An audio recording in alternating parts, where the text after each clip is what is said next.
Opa aí pessoal, tudo certo? Sexta de 3 no ar para análise, palpites e prognóstico dos jogos que teremos hoje no dia 10 de março de 2026. Uma rodadinha bem cheia, mas bem difícil da gente encontrar encaixes ideais para a gente ser lucrativo hoje, mas através dos números e estatísticas, a gente está sempre aqui ajudando vocês lá no nosso grupo VIP pelo menor preço do mercado a ter as melhores opções de tips todas as noites, todas as rodadas de NBA. Ontem a gente teve apenas 3 palpites lá, 2 greens e um red. Antes de ontem, em 5 a gente acertou 4, então a gente tá com um aproveitamento bem interessante lá. Então chamem no WhatsApp, aproveitem. Além das nossas tips diárias extremamente analisadas, explicadas para vocês, a gente também traz os favoritos da noite, as melhores zebras, né, os melhores jogos over, under, guias, e-books, muito conteúdo que você só encontra lá, além de vídeos exclusivos que você também pode ter acesso clicando no botão de Seja Membro que tá aqui embaixo. Beleza? Meta de 100 likes pro vídeo de hoje, pra gente trazer vídeo para vocês amanhã. Tá muito difícil da gente conseguir gravar para vocês, e no fim aqui no canal não tá compensando muita coisa, então a gente abriu oportunidade para vocês de, por apenas R$40, ficar com a gente até o final da temporada lá no nosso grupo VIP. Então você vai pegar o mês de março, abril, maio e também o mês de junho pelo menor preço do mercado no grupo VIP mais completo. Então vale muito a pena. Sempre que a gente não traz vídeo aqui, tá rolando palpite lá de toda forma. Então, se você gosta do nosso conteúdo, ajudem o nosso projeto participando do VIP, deixando o seu like e também compartilhando esse vídeo naquele seu grupo de WhatsApp que gosta de fazer uma fezinha e ainda não conhece esse mercado de basquete que é muito promissor. Como eu disse para vocês, a gente não tem tantos encaixes assim, então a gente fez um filtro com as melhores opções. 76ers e Grizzlies a gente nem sabe quem vai jogar, tá muito complicado, o Sixers muito desfalcado, enquanto que o Memphis pouco se importa com a competição. Sendo assim, é claro que o Sixers, ainda mais jogando em casa, é favorito, mas sem seus 3 jogadores mais talentosos, Maxey, Embiid e Paul George, eu não coloco muita fé, não pretendo colocar dinheiro nessa partida. Bem como Hawks e Mavericks, o Hawks é favorito, joga em casa, mas a odd de 1,25 é muito baixa, são 5 vitórias consecutivas contra 5 derrotas consecutivas. O Dallas é o melhor jogador, um cara que acaba de voltar de lesão, Cooper Flag, mas um time que, no geral, não funcionou nessa temporada e pretende tancar. Deve ser um jogo bem pontuado, porque o Hawks vem pontuando bem, joga no pace alto e apesar da defesa deles não ser tão horrorosa assim, eles jogam num ritmo tão alto que eles cedem muitas posses por minuto, não só para eles, mas também para os rivais. Se a gente for olhar o Dallas Mavericks, eles também jogam no ritmo alto. Então, a gente tem 2 times de um bom pace e, com isso, o over pode acontecer, já que a gente está falando do segundo e do quinto time mais rápido. Trabalhar em under nessa partida é loucura, eu ficaria de fora nessa questão. Mas agora sim, vamos para um palpite concreto para vocês. O Nets enfrenta o Detroit Pistons jogando em Nova York. O Nets é um time que a gente sabe que é de tank, não pretende vencer, enquanto que o Detroit Pistons olha lá para frente, com a expectativa de enfrentar um 76ers, quem sabe ali com o Embiid, ou então ali com o Tyrese Maxey. O foco deles vai ser nesse jogo aqui, então Cade Cunningham, que é o principal jogador da partida, não deve arremessar tanto assim, colocando para o seu 0-2 ali seu grande pontuador dessa noite. Então, a gente vai fazer uma duplinha aqui para vocês. A gente espera que o segundo melhor pontuador do time, no caso, o Jalen Duren, pontue bem. Então vamos aqui na linha de pontuação baixa dele, mais 12,5 pontos pro pivô do Detroit Pistons. E a linha acabou de subir para 3,5, mas ainda acho que vale a pena, tá? E a gente vai colocar aqui um handicap positivo, favorável ao Toronto Raptors, que enfrenta hoje o Houston Rockets. É verdade que o jogo é lá no Texas, mas a gente ainda tem aqui a possibilidade de um handicap positivo de mais 12,5, ou seja, o Toronto pode perder de 12 de diferença ou menos, ou vencer a partida, que é green, só não pode perder de 13 ou mais. Aqui a gente ainda tem um bom cenário nessa duplinha aqui, eu acho que faz sentido, tá? Vamos falar primeiro do Jalen Duren, porque ele conseguiu superar a linha de 13,5 pontos em 13 dos últimos 15 jogos, nos últimos 2 jogos consecutivos também, contra o próprio Brooklyn Nets, marcando 17 pontos, e a gente também tem um cenário no qual ele, que joga de pivô, 7 dos últimos 9 pivôs com características semelhantes às dele, comparáveis a ele que enfrentaram o Nets, foram over na pontuação. Se a gente colocar ele mesmo aqui nessa linha, né, a gente consegue lembrar que ele conseguiu essa linha de pontuação mínima, bem como o Isaiah Hartenstein também conseguiu, já que ele parou com apenas 10 pontos, a linha dele era de 0,5. Mas o foco é o fato de que o Brooklyn Nets, eles não têm um alvo específico, assim, uma posição na qual eles mais sofrem, porque eles sofrem para praticamente todas. Então é um time que geralmente o cestinha do adversário vai pontuar bem, seja ele armador, ala pivô, enfim. Mas o que eles mais chegam perto, assim, de sofrer com frequência é para pivôs, onde eles são aqui um dos 10 times que mais sofrem pontos por jogo para jogadores dessa posição. Nos últimos 15 jogos eles foram o segundo mais vazado para pivôs em toda a liga. Então a gente tem aqui um cenário interessante para que o Jalen Duren pontue bem. Ele que na temporada tem média de 18,5 pontos, Ele que foi over em 30 dos 52 jogos que fez.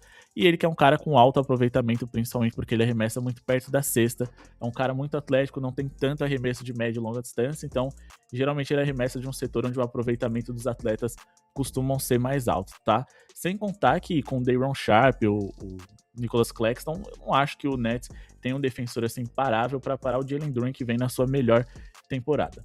Do outro lado, a gente tem o Houston Rockets, que apesar de jogar em casa, apesar de, na minha visão, ser mais time do que o Toronto e ter mais jogadores individualmente interessantes, é um time que tá com a sensação de que as coisas não deram certo, principalmente depois de perder de 25 pontos dos Spurs, porque é um time que recentemente venceu o Portland Trail Blazers, venceram Wizards, Magic, Kings e Jazz, mas sinceramente são vitórias que não são mais que obrigação, e perderam por 10 de diferença pro Heat, além de terem perdido aqui também pro Warriors extremamente desfalcado e tomarem assim, uma surra absurda pro San Antonio Spurs. Então, nos jogos grandes, a sensação que fica é que esse Houston não funcionou, tá? E dessas vitórias aqui que eles tiveram, apenas uma eu considero interessante, que foi contra o Orlando Magic, mas ainda assim, eles não cobriram esse handicap que a gente espera que o Toronto cubra hoje. Só cobriram contra o Jazz e contra o Kings, que são times, assim, horrorosos. Então, em 80% dessas partidas, eles não conseguiram vencer por 3 de diferença ou mais, e sem contar que o Toronto também foi razoavelmente bem nos últimos 10 jogos, tá? Em número de vitórias, eles ficaram ali nos 50%, mas o que mais a gente precisa destacar é o quanto que eles foram competitivos contra times que são muito melhores do que eles, como o OKC ou San Antonio Spurs. Nesses dois casos, eles cobriram esse handicap aqui. Contra o New York Knicks, um pouco menos, mas eles também cobriram contra o Minnesota Timberwolves. E acredito que o Houston Rockets esteja no nível parecido ou abaixo de grande maioria desses times aqui, né? O OKC, San Antonio Spurs, acredito que eles estejam abaixo. New York Knicks, abaixo também. Minnesota Timberwolves, eu acho que eles estão igual ou abaixo em nível de jogo jogado, sabe? Então, assim, é um cenário interessante, principalmente por um fator, assim, que vale a pena a gente destacar. O Houston Rockets é um time que arremessa muito por dentro, na média distância, na curta distância, e é um setor onde o Toronto Raptors sobra braço ali, porque eles têm caras com envergadura muito boa, como, por exemplo, o Scottie Barnes, o Brandon Ingram, e entre outros jogadores. Claro que isso pode virar contra eles numa dificuldade deles em pontuar, mas ainda assim, a gente tá falando de um Houston Rockets que amanhã, no dia 11, eles enfrentam o Denver Nuggets. Então a mobilização do Houston Rockets está toda nesse jogo aqui, que é muito mais relevante, porque o Houston sabe que vai estar no playoff e eles precisam se testar, criar estratégias, treinar, focar, pensar, descansar alguns jogadores para essa partida para poder encarar o Denver Nuggets, que é um dos principais times do Oeste. Enquanto que o Toronto, depois, eles enfrentam o Pelicans. Então, assim, o Toronto está muito mais concentrado e motivado para essa partida do que o Houston, que está pensando no dia 11, diferente do Toronto, que está pensando hoje, no dia 10. Então, acho que isso já é um cenário que é muito interessante. Então, muitas vezes a gente se surpreende com algumas zebras, só que a gente precisa levar em consideração que o time não está focando no hoje, eles estão focando no jogo que vai acontecer daqui a 1 ou 2 dias. Então, essas coisas são normais, tá? Dentro do radar das próprias franquias e do planejamento deles, às vezes, perder alguns jogos, tipo, se perder tá tudo bem. Então, vamos com essa duplinha e vamos falar agora de Bucks e Suns, porque aqui a gente tem a pontuação do Giannis pra gente trabalhar. A gente espera pelo menos 25 pontos dele. Ele não tá com tanto volume assim, mas foi ligado o sinal de alerta pro Milwaukee. Eles precisam de uma arrancada se quiserem pelo menos estar no play-in. E o Giannis não é um cara que vai ficar muito satisfeito se não disputar uma pós-temporada. Então eu espero pelo menos 25 pontos dele. A gente sabe que ele é um cara pra lá de 30 pontos. Nos últimos 4 jogos contra o Suns ele marcou 36, 34, 31 e 37, média de 34,5 pontos, e para a posição de Phoenix Suns, 9 dos últimos 10 jogadores comparáveis ao Giannis, né, com características semelhantes de posição, foram over contra eles. O Giannis também tem 27,5 pontos de média na temporada, depois de uma sequência absurda aqui de menos de 30 pontos, de menos de 25, na verdade, né? Acho que chegou a hora dele bater os 25 mais uma vez, coisa que ele já fez contra o Jazz, com 14 arremessos, nem precisava de tudo isso para eles vencerem um time tão fraco como esse. Hoje, contra o Suns, que é bem mais competitivo, talvez a sua equipe precise um pouco mais dele sendo atuante. É um cara de alto aproveitamento, 64% dos arremessos de quadra. No fim, é muito mais sobre ele querer arremessar do que ele poder pontuar. Então, fiquem de olho no jogo. Se até metade da partida ele não tiver ali com pelo menos ali uns 10 a 15 arremessos, 10, 15 é muito, vai, porque ele também sofre muitas faltas. Ele tem que estar ali com pelo menos uns 12 pontos feitos ali na partida para de fato a gente insistir. Senão a gente faz cash out com lucro mínimo ou então com prejuízo baixo, mas é um cara que a gente tem que ficar jogo a jogo, né, quarto a quarto, vendo quanto que ele arremessa. Aconteceu ontem contra o Donovan Mitchell, que ele tinha um cenário perfeito para pontuar, mas ele não quis arremessar. Então, ele decidiu se guardar para outros jogos, etc. É importante a gente ficar de olho nisso. E a gente acabou pulando aqui o jogo entre Heat e Wizards. Aqui a gente tem um ativo interessante, tá? São dois times rápidos. A gente tá falando aqui de um Miami Heat que joga no pace mais alto da liga, o Wizards é o sexto mais rápido, então teremos muitas posses de bola por minuto, muitos arremessos e uma defesa horrorosa, no caso, a do Washington, que é a pior da NBA, e se ela já é ruim, tendo que trocar o pneu com o carro andando agora com a adição do Trae Young, que já é um cara ali que é muito baixo, defende mal, e o Atlanta passou a vida inteira tentando esconder ele, arranjar um esquema e jogadores para que ele não fosse tão exposto na defesa. Imagina o Wizards que o cara acabou de chegar, o cara ainda não se encaixou, os jogadores ainda precisam entender como esconder ele no jogo. E a gente também tá falando assim de um Wizards que não tem grandes defensores, né? Pelo menos até então.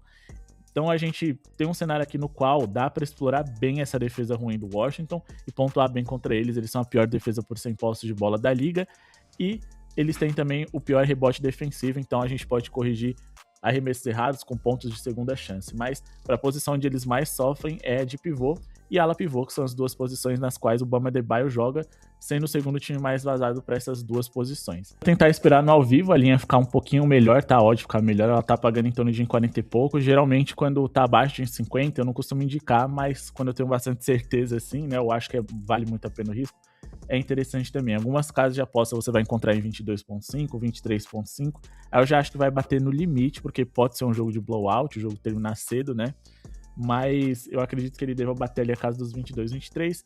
Se apeguem mais análise que necessariamente a linha, porque você tem diversas casas de apostas com linhas diferentes, inclusive tem link e cupom na descrição para vocês, diversas casas com cupom Cesta de Trade, para você criar cadastro e encontrar a sua oportunidade. A linha de consenso das casas está em torno de 22.5, acredito que ele vai bater ali os 23. Se a gente for baixar aqui para esses 22.5, que é o que a gente busca hoje, ele esperou em 5 dos últimos 6 jogos.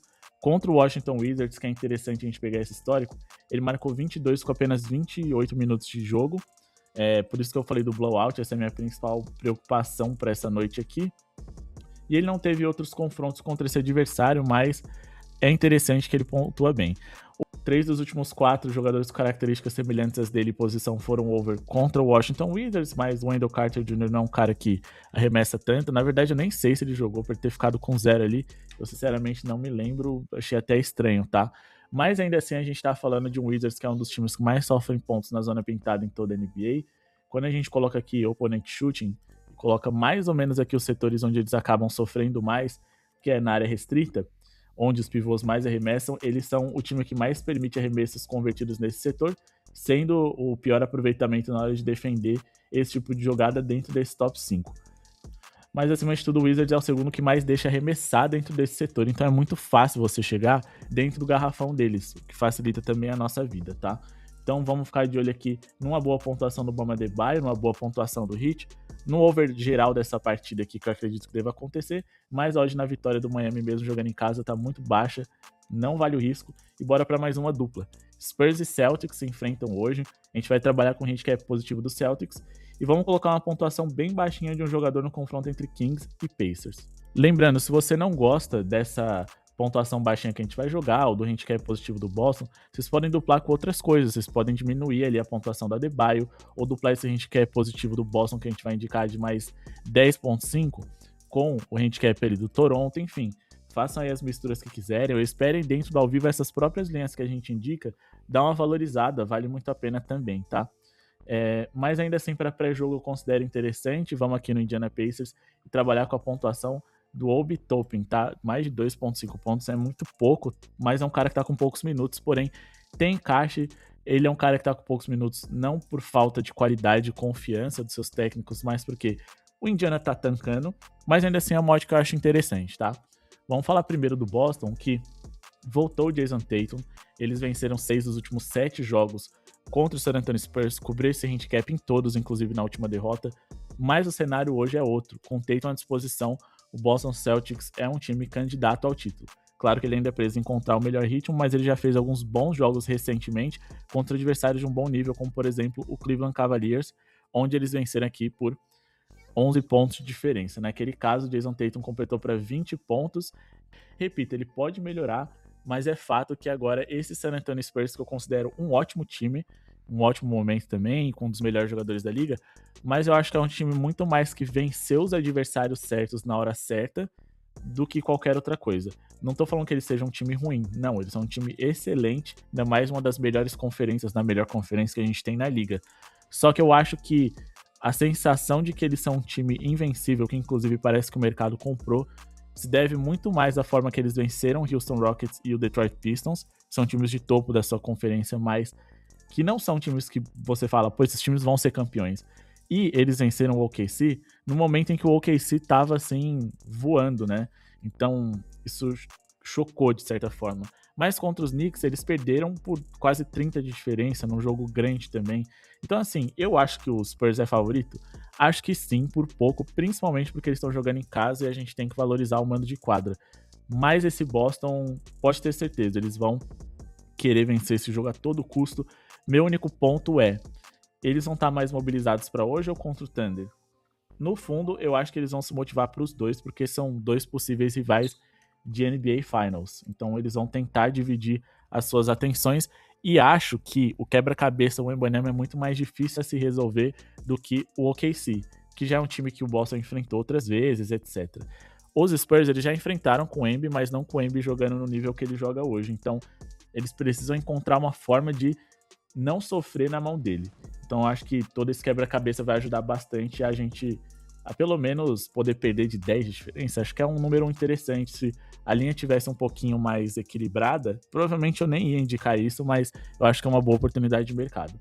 Na temporada, o Boston é o segundo melhor ataque por 100 posses, os Spurs é o quinto. Na defesa, o San Antonio Spurs é a terceira melhor defesa, o Boston é o quinto. O net rating, o segundo contra o terceiro melhor, que é o saldo a cada 100 posses de bola. Quantos pontos você faz, menos quantos pontos você toma. Então a gente tem aqui o Boston com 8.2 contra os Spurs com 7.2. Só que eu repito, o Boston fez tudo isso não contando com o Jason Tatum, que hoje está à disposição. Beleza? Então, num duelo tão equilibrado, esse handicap positivo me parece o mais interessante. E vamos finalizar aqui com Lakers e Minnesota. Lembrando, pessoal, que a gente está com preços promocionais no nosso grupo VIP. Tá na tela para você. R$20 um mês, R$30 2 meses, ou então R$40 a temporada completa. Lá você vai participar e já vai ter acesso a todos os nossos conteúdos exclusivos, além das nossas tips do dia. Beleza? Para essa partida, a gente tem aqui um Anthony Edwards que deve brilhar, tá? Eu já destaquei aqui o quanto que ele não se importa em pontuar contra times do leste, mas como contra times do oeste, né? Ele muda completamente assim, essa forma de jogar, o seu volume de jogo. Enfim, eu espero pelo menos 30 pontos dele para hoje. Vai ser difícil, vai ser de raspão, mas eu acho que tem muitas condições. Ele tem um matchup ali contra o Doncic e Austin Reeves, que não são grandes defensores, sem contar o Luke Kennard e o Marcus Smart, que estão longe do seu auge também. No garrafão você tem ali o DeAndre Ayton e o LeBron James, que o LeBron é excelente, mas não tá naquela idade de antes, e o DeAndre Ayton é um cara extremamente mole, digamos assim. Então é todo um cenário aqui muito legal para que o Anthony Edwards, contra a franquia mais midiática na liga, na casa deles, ele ainda correndo aí para tentar ser MVP, apesar de estar bem atrás do Shea, vai querer chamar atenção nesse grande palco, num jogo de grande audiência também. Ele que é um cara de ego, assim, então faz diferença, é um cara que se motiva mais nesse tipo de jogo. O Lakers não é uma defesa excelente, tá? É uma defesa que por 100 posses de bola tá várias vezes ele entrando entre as 10 piores, é apenas a 20ª defesa da liga. Com a temporada, o Anthony Edwards tem média de 29.6 pontos, vem de um jogo de 34 pontos também. Ele marcou pelo menos 30 em 10 dos últimos 15 jogos. E a gente tem um número interessante aqui, onde 8 dos últimos 9 jogadores comparáveis ali que enfrentaram o Lakers foram over na sua pontuação. Mas de todos esses aqui, ele é o cara que mais tem volume, que mais tem talento, mais comparável ali com o Jaylen Brown, inclusive, e mais tem características de ala armador, tá? Só que aí, quando a gente pega os números dele aqui contra a Conferência Leste, a gente vê aqui um Anthony Edwards que não aparece nem no top 10 de melhores pontuadores da liga. Ele marca 26.4 pontos e arremessa ali também apenas o 10º, né, com 19.3 arremessos de quadra por jogo. Agora, se a gente for colocar aqui contra o Oeste, os números dele saltam e muito, tá? É um cara que é muito interessante quando vocês forem apostar nele, se vocês gostam dele, ficar de olho no adversário, porque contra o Leste, se ele for enfrentar alguém, vai ser só lá na final. Deve ser um Boston, um Knicks, um Cleveland, um Pistons. Tirando esses times assim, ele não tem muito por que ter volume de jogo, não. Mas contra o Oeste, o número vai para 31,5 pontos, com 21,5 arremessos de quadra. Então, é um cara que arremessa muito mais contra esses adversários. O Lakers também constantemente está entre as 10 piores defesas de perímetro da liga, e o Anthony Edwards é o segundo cara com a melhor média de bolas de 3 por jogo da liga, contra times do Oeste, né? Se a gente for ver o último confronto dele aqui contra os Lakers, ele marcou 31 pontos com uma linha de 26,5, teve 50% nos arremessos de quadra.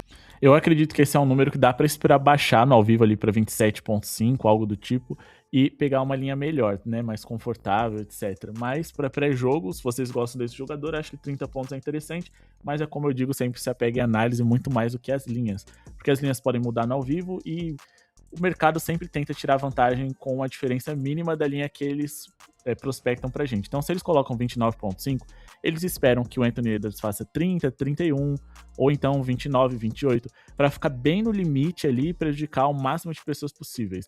Então, se a gente esperar essa linha de 29,5 baixar para 28, 27,5, a gente já tá tirando bastante essa vantagem do mercado, então é importante no ao vivo esperar ela descer pelo menos um pouco. Certamente esse momento vai aparecer, e com isso a gente consegue ainda mais chances. Mas eu espero uma noite bem pontuada desse jogador.